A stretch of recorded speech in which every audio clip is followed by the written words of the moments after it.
पुढची बातमी पाहूया तर मराठा क्रांती ठोक मोर्चा आता लक्ष्मण हाक्यांविरोधात आक्रमक झालाय। कुत्र्याच्या फोटोला आता हाक्यांचा चेहरा लावला जातोय आणि हाक्यांविरोधात आता ठोक मोर्चाचं आंदोलन सध्या सुरू आहे। मराठा आंदोलकांनी लक्ष्मण हाक्यांचा कुत्र्याच्या फोटो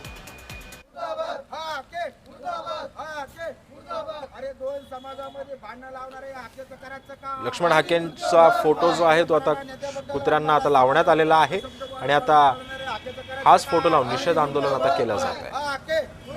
छत्रपती संभाजीनगरमध्ये लक्ष्मण हाके यांनी विखे आणि मराठा नेत्यांबाबत केलेल्या वादग्रस्त वक्तव्यानंतर आता मराठा क्रांती ठोक मोर्चा आक्रमक झाला।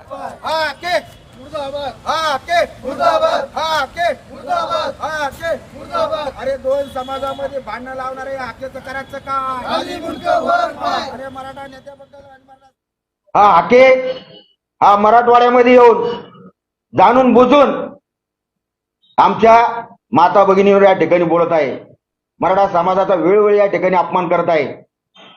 त्यामुळे हाकेचा आम्ही आज या ठिकाणी असं या ठिकाणी हा कुत्र्यासारखा या मराठवाड्यामध्ये येऊन मराठा समाजाबद्दल अपशब्द काढून जाणून बुजून हा मराठा आणि ओबीसी वाद लावण्याचा या ठिकाणी प्रयत्न करत आहे। त्यामुळे आज मराठा क्रांती ठोक मोर्चा या ठिकाणी या हाकेचा या ठिकाणी जाहीर निषेध या ठिकाणी करत आहे।